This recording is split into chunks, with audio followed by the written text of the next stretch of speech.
നമസ്കാരം. Voters choice 2024ലേക്ക് ഏവർക്കും സ്വാഗതം. അടുത്ത 5 വർഷം ഇന്ത്യ മഹാരാജ്യം ആര് ഭരിക്കണം എന്ന് ജനം തീരുമാനിക്കാൻ പോവുകയാണ്. എന്നാൽ ഇക്കാര്യത്തിൽ ജനങ്ങൾ തീരുമാനിച്ചുറച്ചു കഴിഞ്ഞു എന്ന് ഡൽഹിയിലിരുന്ന് രാഷ്ട്രീയ നിരൂപകർ പറയുന്നുണ്ട്. എന്നാൽ അത് സമ്മതിച്ചു കൊടുക്കാൻ കേരളം തയ്യാറല്ല. കേരളത്തിൻ്റെ ജനമനസ്സ് എങ്ങോട്ട് പരിശോധിക്കുകയാണ് വോട്ടേഴ്സ് ചോയ്സ് 2024. ഇന്ന് നമ്മോടൊപ്പം സ്പെഷ്യൽ ഗസ്റ്റായി ചേരുന്നു ശ്രീജിത്ത് പണിക്കർ. ഞങ്ങളുടെ പൊളിറ്റിക്കൽ കറസ്പോണ്ടന്റ് ചേരുകയാണ് അരവിന്ദ് ബാബു ഇന്ന് ഈ ചർച്ചയിൽ.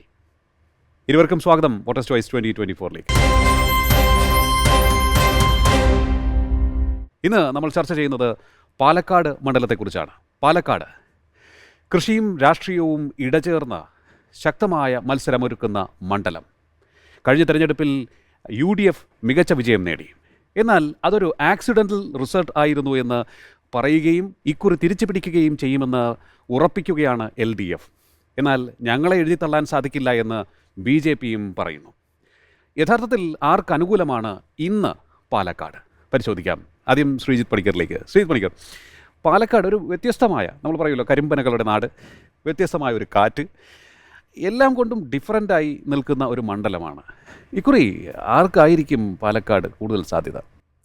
നമ്മൾ ഈ പത്തനംതിട്ട മണ്ഡലത്തിനെ പറ്റി ഒരു ട്രഡീഷണൽ UDF മണ്ഡലമാണെന്നൊക്കെ പറയുന്നത് പോലെ പാലക്കാട് സത്യത്തിലൊരു ട്രഡീഷണൽ LDF മണ്ഡലമാണ്. ആ പാലക്കാട്ടെ കാറ്റിൻ്റെ കാര്യം പറഞ്ഞില്ലേ, അതൊരു ഇടത് കാറ്റാണ്, ഇടതുവശത്തു കൂടി അടിക്കുന്ന ഒരു കാറ്റാണ്. അപ്പോൾ അങ്ങനെ നമ്മൾ നോക്കിക്കഴിഞ്ഞാൽ കഴിഞ്ഞ തവണ നടന്നിരിക്കുന്ന ഒരു അബറേഷനാണ് എന്ന് പറയാം. കഴിഞ്ഞ തവണ ഏതാണ്ട് 11,000 വോട്ടിനോ മറ്റോ ആണെന്ന് തോന്നുന്നു ശ്രീ VK ശ്രീകണ്ഠൻ ജയിച്ചത്. പക്ഷേ അത് കോൺഗ്രസ് ക്യാമ്പുകളിലോ VK ശ്രീകണ്ഠൻ പോലുമോ പ്രതീക്ഷിച്ച വിജയമാണോ എന്ന് ചോദിച്ചാൽ അല്ല എന്നേ നമുക്ക് പറയാൻ കഴിയുള്ളൂ. കാരണം അതിശക്തമായിട്ട് ഒരു LDF വിരുദ്ധ വികാരം ആ തെരഞ്ഞെടുപ്പിലുള്ളപ്പോൾ പോലും ജയിക്കും എന്ന് ഉറപ്പിച്ച ഒരു സ്ഥാനാർത്ഥിയായിരുന്നു ഒരു പക്ഷേ MP രാജേഷ്. അതെ, അദ്ദേഹത്തിൻ്റെ ഹാട്രിക് വിജയം കൂടി ആകുമായിരുന്നു. പാലക്കാട് LDFൻ്റെ ആൾക്കാർ മുമ്പ് ഹാട്രിക് ജയം നേടിയിട്ടുണ്ട്. NN കൃഷ്ണദാസ് പോലും നേടിയിട്ടുണ്ട്. അപ്പോൾ അങ്ങനെ നോക്കിക്കഴിഞ്ഞാൽ സ്വാഭാവികമായിട്ട് നമ്മൾ പ്രതീക്ഷിക്കാവുന്ന ഒരാളായിരുന്നു. കാരണം പാർലമെൻറ്റിലൊക്കെ തന്നെ അദ്ദേഹത്തിൻ്റെ പ്രസംഗങ്ങളാണെങ്കിലും അദ്ദേഹത്തിൻ്റെ ഇടപെടലുകളാണെങ്കിലും ഒക്കെ തന്നെ ശ്രദ്ധിക്കപ്പെട്ടതാണ് MP രാജേഷിൻ്റെ. അപ്പോൾ അങ്ങനെയുള്ള ഒരു സ്ഥലത്ത് നിന്ന് രാജേഷ് പരാജയപ്പെടുക എന്ന് പറയുന്നത് ഒരുപക്ഷെ ഇടത് ക്യാമ്പുകളാരും വിചാരിച്ചിരുന്ന ഒരു കാര്യമല്ല. ഞാൻ തന്നെ ഒരു സോഴ്സിൽ നിന്ന് അറിഞ്ഞത് വളരെ വലിയ രീതിയിലുള്ള ഒരു അദ്ദേഹത്തിനുള്ള സ്വീകരണവും മറ്റു കാര്യങ്ങളുമെല്ലാം CPM പ്ലാൻ ചെയ്തിരിക്കുന്ന സമയത്താണ്, പിറ്റേ ദിവസം ജയിച്ചതിന് ശേഷം എന്ന രീതിയിൽ വിചാരിക്കുന്ന സമയത്താണ്. ആത്മവിശ്വാസം ഉണ്ടായോ എന്നും സംശയിക്കേണ്ടിയിരിക്കുന്നു അല്ലേ? ഉണ്ടാവും. അത് അമിതമെന്ന് ഞാൻ പറയുന്നില്ല, അത് ഒരുപക്ഷെ സ്വാഭാവികമായിട്ടുള്ള ഒരു പ്രതീക്ഷയാണ്. നേരത്തെ അങ്ങ് സൂചിപ്പിച്ച അദ്ദേഹത്തിന്റെ ഇടപെടൽ എനിക്കൊന്നും ഒരു യുവജന സംഘടനയിൽ പ്രവർത്തിച്ചു വന്നപ്പോൾ പോലും ശ്രദ്ധേയനായിരുന്നു അദ്ദേഹം. അതെ, ഇന്നത്തെ യുവജന സംഘടനാ പ്രവർത്തകരൊക്കെ അല്ലെങ്കിൽ നേതാക്കളൊക്കെ മാതൃകയാക്കേണ്ട രീതിയിൽ തന്നെയാണ് അദ്ദേഹം. തീർച്ചയായിട്ടും. അപ്പോൾ അങ്ങനെ നമ്മൾ നോക്കിക്കഴിഞ്ഞാൽ എന്തായാലും ജയിക്കും എന്ന് പ്രതീക്ഷിക്കപ്പെട്ടിരുന്ന ഒരാൾ ഈ ദാവീദും ഗോലിയാത്തും എന്നൊക്കെ പറയുന്നത് പോലെ പെട്ടെന്ന് ഒരു വിന്നർ അവിടെ ഉണ്ടാകുന്നു. അദ്ദേഹം ഒരുപക്ഷെ കേരള രാഷ്ട്രീയത്തിൽ തന്നെ അത്ര വലിയ രീതിയിൽ ശ്രദ്ധിക്കപ്പെട്ടിരുന്ന എല്ലായിടത്തുമുള്ള ആൾക്കാർക്ക് അറിയാവുന്ന ഒരാളുമായിരുന്നില്ല. പക്ഷേ അദ്ദേഹം ജയിക്കുന്നു. അപ്പോൾ ആ മണ്ഡലം തീർച്ചയായിട്ടും തിരിച്ചു പിടിക്കുക എന്ന് പറയുന്നത് CPMനെ സംബന്ധിച്ചിടത്തോളം ഒരു അഭിമാന പ്രശ്നം കൂടിയാണ്. ഒരുപക്ഷെ മറ്റ് പല മണ്ഡലങ്ങളെ അപേക്ഷിച്ച് നോക്കിക്കഴിഞ്ഞാൽ പാലക്കാടെ കാറ്റ് ഞങ്ങളുടെ കാറ്റാണ് എന്ന് പറയേണ്ടുന്നതിൻ്റെ ഉത്തരവാദിത്വം കൂടി CPMനുണ്ട്. അപ്പോൾ അങ്ങനെ നോക്കിക്കഴിഞ്ഞാൽ ഇത്തവണ അതിശക്തമായിട്ടുള്ള ഒരു മത്സരം CPM കാഴ്ചവെക്കുകയും ഈ മണ്ഡലം തിരിച്ചു പിടിക്കാനുള്ള എല്ലാവിധ എനർജിയും അവർ ഉപയോഗിക്കുകയും ചെയ്യുന്നതാണ്. പൊതു സ്വഭാവം പാലക്കാടിൻ്റെ ഇടതാണെന്ന് നമ്മൾ ഇപ്പോൾ ശ്രീജിത്ത് ഇപ്പോൾ പറയുകയുണ്ടായി. അപ്പോൾ ഞാൻ പറയുന്നത് ഇതിന് മുമ്പേ ഈ കൃഷ്ണദാസിന് തൊട്ട് മുമ്പേ VS വിജയരാഘവൻ എന്ന് പറയുന്ന കോൺഗ്രസിൻ്റെ കാൻഡിഡേറ്റ് 2 തവണ അടുപ്പിച്ച് ജയിച്ച ഒരു മണ്ഡലമാണത്. അതിനുശേഷം A വിജയരാഘവൻ അദ്ദേഹത്തെ തോൽപ്പിക്കുന്നു. അതിനുശേഷം വീണ്ടും അദ്ദേഹം തന്നെ VS വിജയരാഘവൻ വീണ്ടും ജയിക്കുന്നു. അപ്പോൾ അങ്ങനെ മാറിയും തിരിഞ്ഞും വരുന്ന ഒരു മണ്ഡലം കൂടിയാണ് പാലക്കാട്. പക്ഷേ ഞാൻ കാണുന്ന ഒരു പ്രശ്നം കോൺഗ്രസിൻ്റെ യുവനിര അല്ലെങ്കിൽ കോൺഗ്രസിനുള്ളിലെ ഫാക്ഷണലിസം, ഗ്രൂപ്പ് പ്രവർത്തനം വലിയ തോതിൽ അവിടെ പ്രകടമാകുകയും അങ്ങനെ കോൺഗ്രസിന് അവിടെ ഒരു ഡിസിൻറ്റഗ്രേഷൻ സംഭവിക്കുകയും താഴോട്ട് പോവുകയും ചെയ്തു എന്നുള്ളതാണ്. അപ്പോൾ കഴിഞ്ഞ തവണ VK ശ്രീകണ്ഠൻ എന്ന് പറയുന്ന DC പ്രസിഡന്റ് വലിയൊരു പദയാത്ര അവിടെ നടത്തി, ആ മണ്ഡലത്തിലുടനീളം പദയാത്ര നടത്തിയാണ് ഇത് തിരിച്ചു പിടിച്ചുകൊണ്ട് വന്നത്.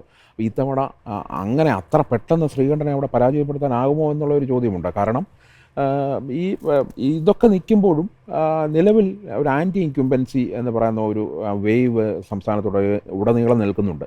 അപ്പോൾ അത് ആ മണ്ഡലത്തിൽ എങ്ങനെ വരും? അല്ല, നോക്ക്, 2 കാര്യമാണ്. ഒന്ന്, ശ്രീകണ്ഠൻ ജയിച്ചത് ഒരു വലിയ മാർജിനിലല്ല, ഒരു ലോക്സഭാ മണ്ഡലത്തിനെ വെച്ച് നോക്കിക്കഴിഞ്ഞാൽ വലിയ മാർജിനിലല്ല.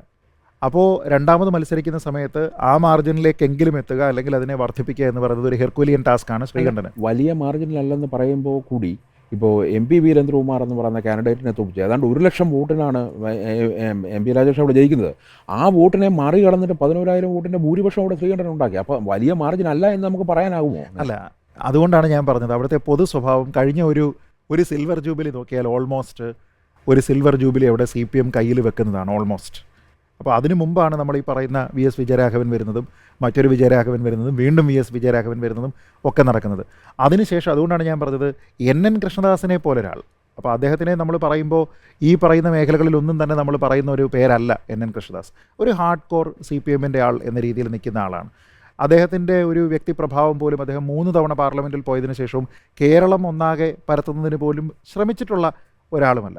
അപ്പോൾ അങ്ങനെയുള്ള ഒരാൾ തന്നെ അടുപ്പിച്ച് 3 തവണ ഇവിടെ പോയപ്പോൾ അദ്ദേഹത്തിനേക്കാൾ നമുക്കൊരു പക്ഷേ ചെറുപ്പം കൊണ്ടാണെങ്കിലും അല്ലെങ്കിൽ ഇടപെടലുകൾ കൊണ്ടാണെങ്കിലും കൂടുതൽ ശ്രദ്ധിക്കപ്പെട്ടിരുന്ന രാജേഷിന് 3rd ടൈം കിട്ടാതെ പോയ ഇലക്ഷനാണത്. നമ്മളത് ഈ 10,000 എന്ന് പറയുന്നത് നിലനിർത്തുക എന്ന് പറയുന്നത് നേരത്തെ പറഞ്ഞ 1,00,000 കവർ ചെയ്തിട്ട് കിട്ടിയതാണ്. അത് തിരിച്ചു പോകാനുള്ള സാധ്യത വളരെ കൂടുതലാണ്. കാരണം ഇപ്പോൾ ഉള്ളത് നമ്മൾ ഈ പറയുന്ന +10 എന്ന് പറയുന്നതാണ്.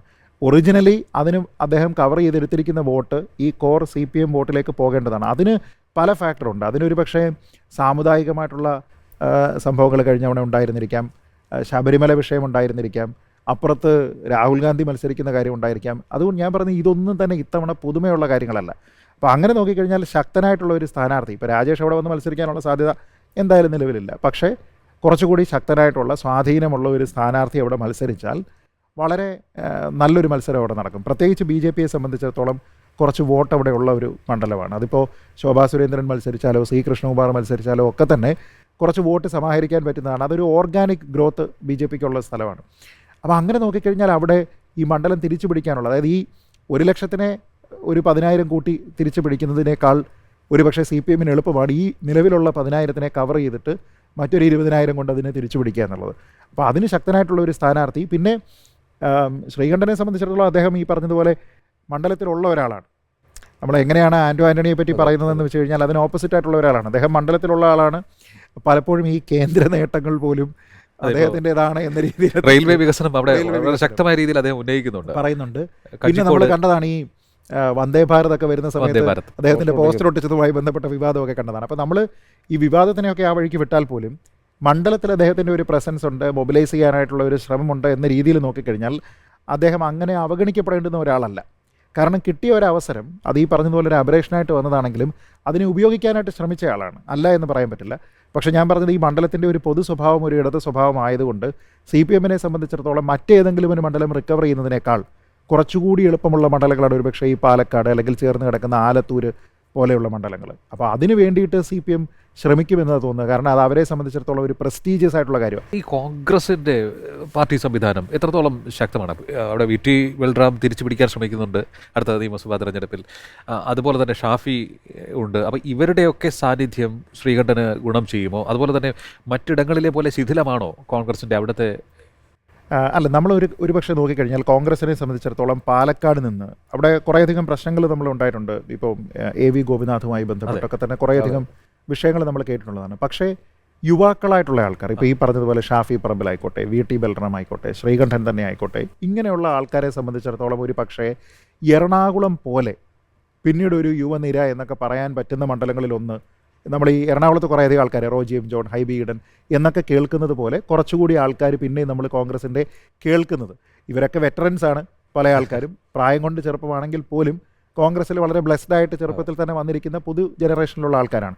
അപ്പോൾ അങ്ങനെ നോക്കിക്കഴിഞ്ഞാൽ അങ്ങനെ കുറച്ചധികം ആൾക്കാർ അവിടെയുണ്ട്. ഇതിൽ പല ആൾക്കാരും കഴിഞ്ഞ ഇലക്ഷനുകളിൽ അവർ നിന്നിരുന്ന ഇലക്ഷനിൽ, അതിപ്പോൾ നിയമസഭയിലേക്കാണെങ്കിലും സ്ട്രഗിൾ ചെയ്തതാണ്. ഇപ്പോൾ VT ബൽറാമിനെ പോലെ ഒരാൾ അവിടെ ഒരു 3-way ടൈ, അല്ല 3-way എന്ന് പറയണ്ട, അവിടെ പ്രധാനമായിട്ട് MP രാജേഷ് ഫാക്ടർ ഉണ്ടായിരുന്ന സമയത്ത് പരാജയപ്പെട്ടതാണ്.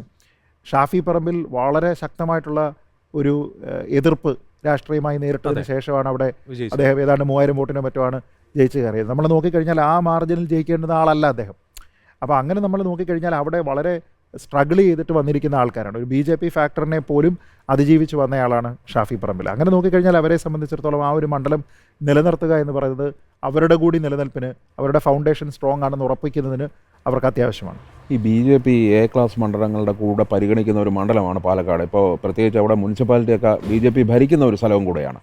അപ്പോൾ ഈ നിലവിലെ ഈ രാമക്ഷേത്ര നിർമ്മാണം അല്ലെങ്കിൽ അതുമായി ബന്ധപ്പെട്ട കുറേ വിവാദങ്ങൾ ഉയർന്നു വരികയും അത് ചർച്ചയാകുകയൊക്കെ ചെയ്തിട്ടുണ്ട്. അപ്പോൾ ഈ BJPയുടെ ഒരു പ്രസൻസ് അവിടെ ഒരു ന്യൂനപക്ഷ കൺസോൾട്ടേഷൻ ഉണ്ടാക്കുകയും ആ ന്യൂനപക്ഷ കൺസോൾട്ടേഷൻ അനുകൂലമായിട്ട് വരുന്ന ഒരു മുന്നണി ഏതാണോ അതിനുള്ള ഒരു ജയസാധ്യതയും അവിടെ നമുക്ക് കാണാൻ പറ്റുന്നില്ലേ? അല്ല, അത് സ്വാഭാവികമാണ്. പക്ഷേ ഈ നമ്മളിപ്പോൾ രാമക്ഷേത്ര വിഷയം കേരളത്തിൽ എത്രത്തോളം ഒരു ഇഫക്റ്റ് ഉണ്ടാക്കുമെന്നതിനെപ്പറ്റി ഒരു പക്ഷേ നമുക്ക് ഒരു ഡിബേറ്റബിൾ പോയിൻ്റ് ആയിരിക്കാം. എല്ലാ ആൾക്കാരെയും സംബന്ധിച്ചിടത്തോളം ആ ഒരു ഇവൻ്റ് അല്ലെങ്കിൽ ആ ഒരു ഒക്കേഷൻ എത്രത്തോളം സ്പിരിച്വലി അല്ലെങ്കിൽ മതപരമായിട്ട് അവർക്ക് പ്രാധാന്യമുണ്ട് എന്നുള്ളതറിയാം. നേരെ മറിച്ച് അതിൻ്റെ ഒരു ആനുകൂല്യം ഇവിടെ വോട്ടായിട്ട് പ്രതിഫലിക്കുമെന്ന് ചോദിച്ചു കഴിഞ്ഞാൽ കുറേ അധികം ആൾക്കാരങ്ങനെ ചെയ്യുന്നവരുണ്ടാകാം. പക്ഷേ എ ക്ലാസ് മണ്ഡലമാണെങ്കിൽ പോലും അതൊരു വലിയ രീതിയിലുള്ള ഒരു മുന്നേറ്റം അവിടെ ഉണ്ടാക്കാനുള്ള സാധ്യതകളൊക്കെ കുറവാണ്. കാരണം അവിടെ മണ്ഡലത്തിലുള്ള പൊളിറ്റിക്സും കാര്യങ്ങളും എല്ലാം നോക്കിക്കഴിഞ്ഞാൽ നേരത്തെ പറഞ്ഞതുപോലെ ഓർഗാനിക്കായിട്ടുള്ള ഒരു ഗ്രോത്താണ് അവിടെ BJPക്ക് കിട്ടിയിരിക്കുന്നത്. കൺസിസ്റ്റൻ്റ് ആയിട്ട് ഇങ്ങനെ വരുന്ന ആറ്റിങ്ങൽ പോലൊക്കെ ഇങ്ങനെ പൊങ്ങി വരുന്ന ഒരു മണ്ഡലമാണ്. അപ്പോൾ അവിടെ ഒരു വലിയ രീതിയിലുള്ള ഒരു ബൂസ്റ്റ് അവിടത്തേക്ക് കൊടുക്കാനുള്ള സാധ്യതയില്ല.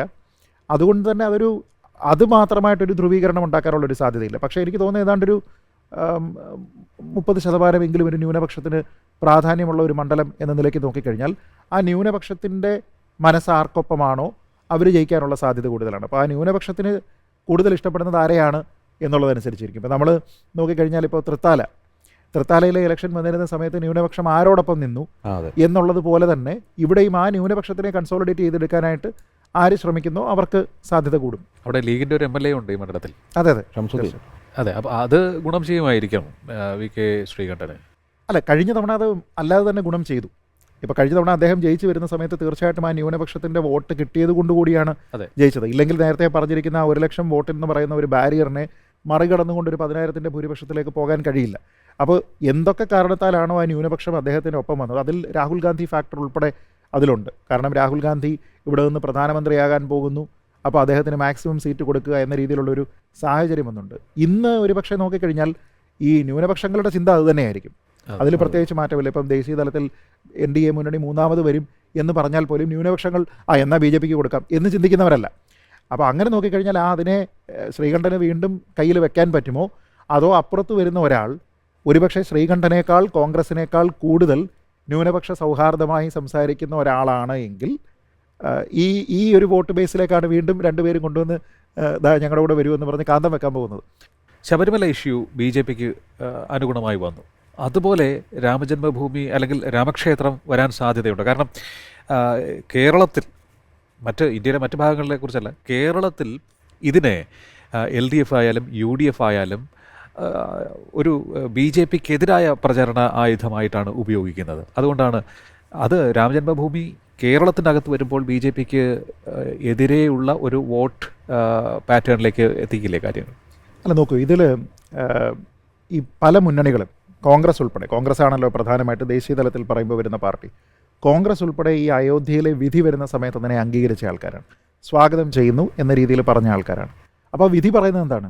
ഇവിടെ ഹിന്ദുപക്ഷം അമ്പലം ഉണ്ടാക്കട്ടെ എന്നാണ്. അപ്പോൾ അമ്പലം ഉണ്ടാക്കുന്ന സമയത്ത് ഞങ്ങൾ അതിലോട് സഹകരിക്കുന്നില്ല, രാഷ്ട്രീയ രാമനാണ് എന്നൊക്കെ പറഞ്ഞിട്ടുള്ള കുറേയധികം വാദങ്ങൾ ഈ ഇവൻറ്റിനെ പൊളിറ്റിസൈസ് ചെയ്യുന്നു എന്നൊക്കെ പറയുന്നുണ്ട്. പക്ഷേ അങ്ങനെ നമ്മൾ നോക്കിക്കഴിഞ്ഞാൽ അത് ആത്മാർത്ഥതയില്ലാത്ത ഒരു സ്റ്റേറ്റ്മെൻറ്റാണ്. കാരണം അവരെ ഇലക്ട്രൽ പ്രോമിസായിട്ട് തന്നെ വെച്ചിരിക്കുന്ന ഒരു കാര്യമാണ്. അപ്പോൾ ആ സമയത്ത് അതിനെ അവരെങ്ങനെയാണ് ഉപയോഗിക്കുക? ദേശീയ തലത്തിലാണ് ഉപയോഗിക്കുക. കാരണം പ്രതിനിധിയെ വിടാത്തത് എന്തുകൊണ്ട് എന്ന ചോദ്യം വരുമ്പോഴാണ് അവരത് പറയാൻ നിർബന്ധിതരാകുന്നത്. ഇത് ഇവരായിട്ട് വോക്കലാവുന്നതല്ല, നേരെ മറിച്ച് ഞങ്ങൾ പോകുന്നില്ല എന്നൊരു തീരുമാനം അവർക്ക് എടുക്കേണ്ടി വരിക. ഈ തീരുമാനം അവർ പ്രീ ഡിസൈഡഡ് ആയിരുന്നുവെങ്കിൽ ഇവർക്ക് ക്ഷണം കിട്ടുന്ന സമയത്ത് പറയാമായിരുന്നു ഞങ്ങൾ പോകുന്നില്ല എന്ന്. പോകണോ വേണ്ടയോ എന്ന ചിന്ത ഉണ്ടായിരുന്നത് കൊണ്ടാണ് തീരുമാനിച്ച് കൂടിയാലോചനകളൊക്കെ കഴിഞ്ഞതിന് ശേഷം പറയുന്നത്. എന്ന് വെച്ചാൽ ആ കാര്യത്തിൽ പോകണോ വേണ്ടയോ എന്ന കാര്യത്തിൽ നയരൂപീകരണം ഉണ്ടായിരുന്നില്ല. ഒരുപക്ഷെ ഇൻവൈറ്റ് ചെയ്യപ്പെടും എന്നവർ ചിന്തിച്ചിട്ടുണ്ടാവില്ല. ട്രസ്റ്റാണല്ലോ ഇൻവൈറ്റ് ചെയ്യുക. അപ്പോൾ ആ സമയത്ത് ഇത് വിശദീകരിക്കാനായിട്ട് അവർ നന്നായി പാടുപെട്ടു. എന്താണ് തീരുമാനം? കോൺഗ്രസിൻ്റെ തന്നെ പല നേതാക്കന്മാരും, പല സംസ്ഥാനങ്ങളിലെ നേതാക്കന്മാർ, കേന്ദ്രത്തിലുള്ള പല നേതാക്കന്മാരൊക്കെ പറഞ്ഞത് എന്താ, ഞങ്ങളവിടെ പോകും, അവിടെ അത് വരട്ടെ എന്നൊക്കെ പറഞ്ഞിട്ടാണ്. ഈ പല സംസ്ഥാനങ്ങളിൽ UP ഉൾപ്പെടെ കോൺഗ്രസിൻ്റെ ഹോർഡിങ്ങുകൾ വെച്ചിട്ടുണ്ട്. രാമക്ഷേത്രത്തിൻ്റെ പടവുമൊക്കെ വെച്ചിട്ട് കോൺഗ്രസിൻ്റെ പ്രാദേശിക നേതാക്കന്മാരുടെ ഉൾപ്പെടെ ഹോർഡിങ്ങുകൾ വെച്ചിട്ടുണ്ട്. പക്ഷേ കേരളത്തിലെ കോൺടെക്സ്റ്റിലേക്ക് വരുന്ന സമയത്ത് ഇത് ശബരിമല പോലെയുള്ള ഒരു വിഷയമല്ല. ശബരിമല എന്ന ആക്റ്റീവ് വോൾക്കാനമാണ്, ഞാൻ നേരത്തെ പറഞ്ഞതുപോലെ ഇപ്പോൾ നടന്നുകൊണ്ടിരിക്കുന്ന വിഷയമാണ്. അപ്പോൾ ഇത് എങ്ങനെയാണ് ഉത്തരേന്ത്യയിൽ ഒരു വലിയ ഇലക്ട്രൽ വിഷയമായി മാറുന്നത് എന്ന രീതിയിലത്തേക്ക് ഒരു പക്ഷേ ദക്ഷിണേന്ത്യയിലോ പ്രത്യേകിച്ച് കേരളത്തിലോ വരാനുള്ള സാധ്യതയില്ല. അപ്പോൾ അങ്ങനെ നോക്കിയാൽ അത് BJPയെ സംബന്ധിച്ചിടത്തോളം ഒരു വലിയ ധ്രുവീകരണത്തിന് പറ്റുന്ന ഒരു വിഷയമായി മാറാനുള്ള സാധ്യതയില്ല. പക്ഷേ ഓഫ് കോഴ്സ് അത് അവിടെ ക്ഷേത്രം ഉണ്ടാകണമെന്ന് താല്പര്യമുണ്ടായിരുന്ന ആൾക്കാർ BJPക്ക് അതൊരു ഏറ്റവും വലിയൊരു ഇലക്ട്രൽ പ്രോമിസ് ഫുൾഫിൽ ചെയ്തു എന്ന രീതിയിലത്തേക്ക് വോട്ട് ചെയ്യാനുള്ള സാധ്യതയുണ്ട്. അത് പക്ഷേ വളരെ വലിയ രീതിയിലുള്ള സിഗ്നിഫിക്കൻ്റ് ആയിട്ടുള്ള ഒരു ഷിഫ്റ്റ് ഈ രീതിയിലത്തേക്കൊരു ധ്രുവീകരണം എന്ന രീതിയിലത്തേക്ക് ഉണ്ടാക്കാനുള്ള സാധ്യത അറ്റ്ലീസ്റ്റ് കേരളത്തിലില്ല എന്നാണ് ഞാൻ കരുതുന്നത്. കാരണം ഈ ഒരു വിഷയം ഞാൻ സൂചിപ്പിക്കാൻ കാരണം സോഷ്യൽ മീഡിയയിൽ വളരെ ശക്തമായ ആക്രമണത്തിന് വിധേയമായ ഒരു വിഷയമാണ്. കേരളത്തിലെ ഒരു വലിയ ഒരു ബ്രിഗേഡ് എന്ന് വേണമെങ്കിൽ പറയാം. രാമക്ഷേത്രത്തെക്കുറിച്ച് ഏതെങ്കിലും തരത്തിൽ അനുകൂലം KS ചിത്രയുടെ വിഷയം തന്നെ വളരെ ശക്തമായ ആക്രമണത്തിന് ഇരയായല്ലോ. KS ചിത്ര പോലുള്ള ഒരു വ്യക്തി കേരളത്തിൽ ആക്രമണത്തിന് വിധേയയാകുന്നു ഈ ഒരു വിഷയത്തിൻ്റെ പേരിൽ. അപ്പോൾ ആ ഒരു രീതിയിൽ ചിലപ്പോൾ പ്ലാൻ ചെയ്യുന്നതായിരിക്കണം. അല്ല, ഇതിൽ നോക്കൂ, ഇതിൽ പ്രശ്നം നമുക്ക് ഇങ്ങനെ നോക്കിക്കഴിഞ്ഞാൽ ഇഷ്ടംപോലെ വിഷയങ്ങളുണ്ട്. ഇതിൽ ഏതൊക്കെ വിഷയങ്ങൾ ഈ പാർട്ടികൾ തെരഞ്ഞെടുപ്പിൽ കൊണ്ടുവരും എന്നുള്ളൊരു പ്രശ്നമുണ്ട്. ഇപ്പോൾ ഏതെങ്കിലും ഒരു രാഷ്ട്രീയ പാർട്ടി KS ചിത്ര വിഷയം കൊണ്ടുവരാനുള്ള സാധ്യതയില്ല. ഇപ്പോൾ BJPക്ക് വേണമെങ്കിൽ പറയാം ഈ വിഷയത്തിനെ സപ്പോർട്ട് ചെയ്തു എന്നതിൻ്റെ പേരിൽ നോക്കൂ, നമ്മുടെ അതർവൈസ് മറ്റ് പൊളിറ്റിക്കൽ വിഷയങ്ങളൊന്നും പറയാത്ത ആൾക്കാരെ പോലും ഇവിടെ ചേരിതിരിഞ്ഞ് ആക്രമിച്ചു. പക്ഷേ ഈ ആക്രമിച്ചതിൻ്റെ ഉത്തരവാദിത്തം ഏതെങ്കിലും രീതിയിൽ ഏറ്റെടുക്കാൻ മറ്റൊരു പാർട്ടി തയ്യാറാകുമോ? ഇല്ല. അപ്പോൾ അത് അങ്ങനെ ആക്രമിച്ചിരിക്കുന്നത് ഇനി മതപരമായിട്ടുള്ള ഒരു ആക്രമണമായിരുന്നെങ്കിൽ കൂടി ആ മതവിഭാഗത്തിനെ, ആ ആക്രമിക്കുന്ന സ്വഭാവമുള്ള മതവിഭാഗത്തിനെ ഞങ്ങൾ റെപ്രസെൻ്റ് ചെയ്യുന്നു എന്നും ഒരാൾ പറയില്ല. അപ്പോൾ അങ്ങനെ നോക്കിക്കഴിഞ്ഞാൽ അത് ഒരു ഭാഗത്ത് മാത്രം നിൽക്കുന്ന വിഷയമായിട്ട് വരും. ഒരു ഇലക്ട്രൽ വിഷയമായിട്ട് അത് വരാനുള്ള സാധ്യത ആ നിലയ്ക്ക് കുറവാണ്. ഈ പാലക്കാട് ലീഗിൻ്റെ ഒരു സാന്നിധ്യം കൂടെയുള്ള മണ്ഡലമാണ്. അപ്പോൾ 30% ന്യൂനപക്ഷ സാന്നിധ്യവും പ്രത്യേകിച്ച് ലീഗിൻ്റെ ഒരു MLA ഉള്ള ഷംസുദ്ദീനെ പോലുള്ള ഒരു MLA ഉള്ള, നിയമസഭയിൽ നന്നായി പെർഫോം ചെയ്യുന്ന ഒരു MLA ഉള്ള മണ്ഡലമാണ്. അപ്പോൾ ഈ രാമക്ഷേത്ര വിഷയം, ഈ സൈബർ ആക്രമണം തുടങ്ങിയ വിഷയങ്ങൾ ഉൾപ്പെടെയുള്ളവ പാലക്കാട് അടക്കമുള്ള സ്ഥലങ്ങളിൽ ചർച്ച ചെയ്യുക. അപ്പോൾ അവിടെ ഒരു ന്യൂനപക്ഷ കൺസോൾട്ടേഷൻ ഉണ്ടാവില്ല. യഥാർത്ഥത്തിൽ അങ്ങനെ ഉണ്ടാവും എന്ന് തന്നെയാണ് ഈ പൊതുവായ അന്തരീക്ഷത്തിൽ നിന്ന് നമുക്ക് മനസ്സിലാകുന്നത്. അപ്പോൾ അല്ല, ഇവിടുത്തെ പ്രശ്നം ഇത് കൺസോളിഡേഷൻ ഉണ്ടാകുന്നു നമ്മൾ കരുതിക്കോ. ശരി, ഇപ്പോൾ കൺസോളിഡേഷൻ ഉണ്ടാകുന്നു, ഇതിൻ്റെ ബെനഫിഷ്യറി ആരാ? ഈ ബെനഫിഷ്യറി CPM ആണോ അതോ കോൺഗ്രസ് ആണോ എന്ന് വെച്ച് കഴിഞ്ഞാൽ നമ്മൾ നേരത്തെ പറഞ്ഞതുപോലെ ഈ ന്യൂനപക്ഷ ബേസിനെ അപ്പീൽ ചെയ്യാനായിട്ട് രണ്ടാൾക്കാർ ഇവിടെ കാന്തം കൊണ്ട് നിൽക്കുകയാണ്. ഇതിൽ ഏറ്റവും ശക്തമായിട്ടുള്ള കാന്തം ഏതാണ്? അതുകൊണ്ടാണ് ഞാൻ പറഞ്ഞത്, ഇപ്പോൾ ഒരു ഭാഗത്ത് നമ്മൾ VK ശ്രീകണ്ഠനെ പറയുന്നു, രണ്ടാമതൊരു ഭാഗത്ത് കൂടുതൽ ന്യൂനപക്ഷ സ്നേഹം പറയുന്ന, ഞങ്ങൾ ന്യൂനപക്ഷത്തിനോടൊപ്പമാണ് എന്ന് എല്ലാ സമയത്തും പറയുന്ന ഒരു ഇടത് നേതാവ് വന്നാൽ ആ കാന്തത്തിന് ശക്തി കൂടും. അപ്പോൾ ഞാൻ പറഞ്ഞത് നമ്മളിത് പ്രത്യേകിച്ചൊരു ഇപ്പോൾ ഉദാഹരണത്തിന് ഇപ്പോൾ ഞാൻ പറയാം, നമ്മൾ ഉത്തരേന്ത്യയിലെ കോണ്ടെക്സ്റ്റ് നോക്കുന്നു. ഉത്തരേന്ത്യയിൽ നോക്കിക്കഴിഞ്ഞാൽ ഇത് ഡയറക്റ്റ് ഒരു വിഷയമാണ് എന്ന് പറയുന്നതിൻ്റെ കാരണം BJP ഇതിനെ ക്യാപിറ്റലൈസ് ചെയ്യാനായിട്ട് പറയുന്നു അവരുടെ രാഷ്ട്രീയ സാന്നിധ്യം കൊണ്ട്. ഈ INDA മുന്നണി എന്ന് പറയുന്ന ആൾക്കാരിൽ ഏതെങ്കിലും കക്ഷികൾ ഇതിനെ എതിർത്ത് പറയുകയാണെങ്കിൽ ആ കിട്ടാവുന്ന വോട്ട് ഒരിടത്തേക്കേ പോകാനുള്ളൂ. നേരെ മറിച്ച് ഇവിടെ അതല്ല, ഇവിടെ അത് രണ്ട് വാതിലുകൾ വെച്ചിരിക്കുകയാണ്. അപ്പോൾ ഇതിലേത് വാതിലാണ്? നേരത്തെ നമ്മളിങ്ങനെ കാഷ്വലായിട്ടൊക്കെ പറയുന്നത് പോലെ നേരിട്ട് മൂക്കിൽ പിടിക്കണോ വളഞ്ഞ് മൂക്കിൽ പിടിക്കണോ എന്നുള്ളതാണ്. ഇത് രണ്ടും ഇഫക്റ്റീവ്ലി സപ്പോർട്ട് ചെയ്യുന്നത് ആരെയാണ്? തീർച്ചയായിട്ടും INDA മുന്നണിയെ തന്നെയാണ്. പക്ഷേ നമ്മുടെ നാട്ടിലത്തേക്ക് ഇപ്പം 12 സീറ്റ് ഇവർക്ക് കിട്ടുമോ, 10 സീറ്റ് കിട്ടുമോ എന്നൊക്കെ നമ്മൾ ചിന്തിക്കുന്ന സമയത്ത് ഇത് സ്പ്ലിറ്റായി പോകുന്ന കാര്യമാണ്. അപ്പോൾ അവിടെ ഇത് കൺസോളിഡേറ്റ് ചെയ്യുന്ന സ്വഭാവം ഉണ്ടാകണമെങ്കിൽ ഇതിനെ പറയുന്ന ആൾക്കാരുണ്ടാകണം. അതാ നോക്കൂ, രാമക്ഷേത്ര വിഷയം ഇവിടെ ഉണ്ടായിട്ടുണ്ട്. ഈ രാമക്ഷേത്ര വിഷയത്തിൽ നിങ്ങൾ ന്യൂനപക്ഷങ്ങൾക്ക് എതിരായിട്ടുള്ള കാര്യമാണ്, അതുകൊണ്ട് ന്യൂനപക്ഷങ്ങൾ ഞങ്ങളോടൊപ്പം നിൽക്കണം എന്ന് പറയണം. ഇത് പറഞ്ഞാൽ ഇത് ഒരു മണ്ഡലത്തിൽ മാത്രമായിട്ട് പറയാനും കഴിയില്ല. ഇത് പറയുകയാണെങ്കിൽ ത്രൂ ഔട്ട് പറയണം. ത്രൂ ഔട്ട് പറയുന്ന സമയത്ത് ഇത് പ്രശ്നമാകുന്ന മണ്ഡലങ്ങളുമുണ്ട്. ഇപ്പോൾ തിരുവനന്തപുരത്ത് ശശി തരൂരിന് ഇത് പറയാൻ കഴിയുമോ? തിരുവനന്തപുരത്ത് ശശി തരൂർ മാത്രമാണ് ഒരുപക്ഷെ രാമക്ഷേത്ര വിഷയം ഉണ്ടാകുന്ന സമയത്ത് അവിടുത്തെ പ്രതിഷ്ഠയുടെ ആ പടം എടുത്ത് സോഷ്യൽ മീഡിയയിൽ ഇട്ടതിന് ശേഷം പിന്നെ സ്തുതിവചനങ്ങളൊക്കെ പറയുന്നത്. വേറെ ഏതെങ്കിലും ഒരു മണ്ഡലത്തിൽ പറയുന്നുണ്ടോ? കാരണം എന്താ? നമ്മളതിനെ പ്യുവർലി പൊളിറ്റിക്കലായിട്ട് കണ്ടു കഴിഞ്ഞാൽ ഇവിടെ ന്യൂനപക്ഷങ്ങൾക്കുള്ള സ്വാധീന ശക്തി എത്രയാണ് എന്നും NSS ഉൾപ്പെടെയുള്ള സംഘടനകളുടെ സ്വാധീന ശക്തി എത്രയാണ് എന്നും തിരിച്ചറിയുന്ന ഒരാളാണ് തരൂർ.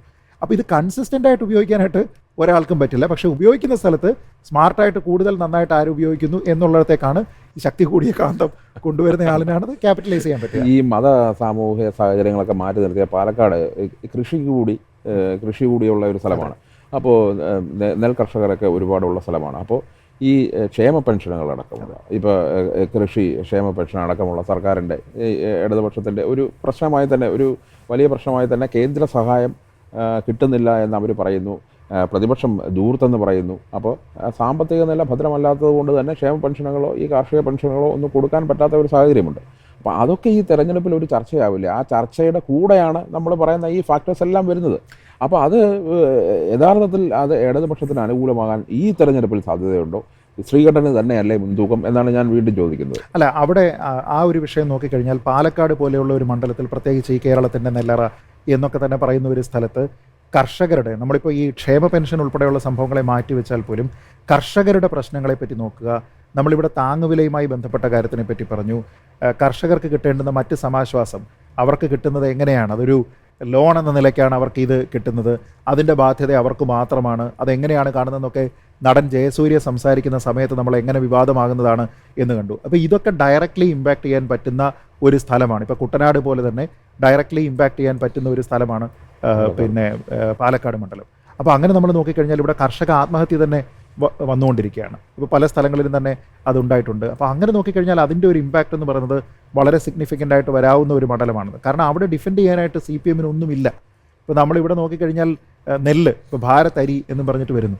ഈ ഭാരത് അരി എന്ന് പറഞ്ഞ് വരുന്ന സമയത്ത് ഇത് പുറത്തുനിന്ന് സോഴ്സ് ചെയ്ത് വന്നിരിക്കുകയാണ് എന്ന് പറയുമ്പോൾ നമ്മുടെ പ്രൊഡക്ഷൻ എത്രയായി, നമ്മുടെ ഇവിടെയുള്ള കർഷകരെ സഹായിക്കുന്നതിന് വേണ്ടിയിട്ട് സ്റ്റേറ്റ് എന്ത് ചെയ്തു? വെറുതെ നമ്മൾ പറയുകയല്ല. നമുക്കൊരു കൃഷി വകുപ്പുണ്ട്. ഈ കൃഷി വകുപ്പ് പലപ്പോഴും ഈ ഇതിനെതിരെ വരുന്ന, അല്ലെങ്കിൽ ഇവരുടെ കൃത്യമായിട്ടുള്ള ഇടപെടൽ ഉണ്ടാകുന്നില്ല എന്ന് പറഞ്ഞ വിമർശനത്തിനെ പോലും ഇവർ ഉൾക്കൊള്ളാൻ പോലും തയ്യാറാകുന്നില്ല. അതുകൊണ്ട് തന്നെയാണ് നടൻ ജയസൂര്യ വന്നിട്ട് ഇതിനെപ്പറ്റി പറയുന്ന സമയത്ത് അദ്ദേഹത്തിൻ്റെ പ്രസ്താവനയെ എതിർക്കാൻ ശ്രമിക്കുകയും ആദ്യത്തെ ദിവസം പൊട്ടുന്ന സിനിമ പോലെയാണ് അദ്ദേഹത്തിൻ്റെ പ്രസ്താവന എന്നൊക്കെ പറയാനായിട്ട് ശ്രമിക്കുന്നത്. അപ്പോൾ നമ്മളിവിടെ എല്ലാവർക്കും അറിയാവുന്ന ഒരു വിഷയം, കേന്ദ്രം തന്നെ അക്നോളജ് ചെയ്തിരിക്കുന്ന ഒരു വിഷയം, അങ്ങനെയുള്ള ഒരു വിഷയത്തിനെ പോലും കർഷകരുടെ ഒരു പ്രധാനപ്പെട്ട വിഷയമാണ് എന്ന് അക്നോളജ് ചെയ്യാൻ നമ്മുടെ നാട്ടിലുള്ള ആൾക്കാർ തയ്യാറാകുന്നില്ല. തീർച്ചയായിട്ടും. എന്തായാലും ഒട്ടേറെ വിഷയങ്ങൾ പാലക്കാട് മണ്ഡലത്തിലുണ്ട് എന്നുള്ള കാര്യത്തിൽ യാതൊരു സംശയവുമില്ല. എങ്കിലും ഇപ്പോൾ പറയാൻ സാധിക്കുന്നത് ഇടതുപക്ഷത്തിന് മത്സരത്തിലേക്ക്, മണ്ഡലത്തിലേക്ക് ശക്തമായി തിരിച്ചുവരവ് നടത്താനുള്ള സാഹചര്യമാണ് നിലനിൽക്കുന്നത്. അതായത് നന്നായി ഗോൾ സ്കോർ ചെയ്യാനുള്ള അവസരം, അതിനുള്ള പാസുകൾ ഏറെയുണ്ട്. ഫോർവേഡ്സ് അതിൽ സ്കോറിംഗ് നടത്തുമോ എന്നാണ് കാത്തിരുന്ന് കാണേണ്ട വിഷയം. ഇന്ന് ഈ ചർച്ചയിൽ പങ്കുചേർന്ന ശ്രീജിത്ത് പണിക്കർ, ഒപ്പം തന്നെ അരവിന്ദ് ബാബു, ഇരുവർക്കും നന്ദി അറിയിക്കുന്നു. അടുത്ത ദിവസം മറ്റൊരു മണ്ഡലവുമായി ചേരാം. നമസ്കാരം.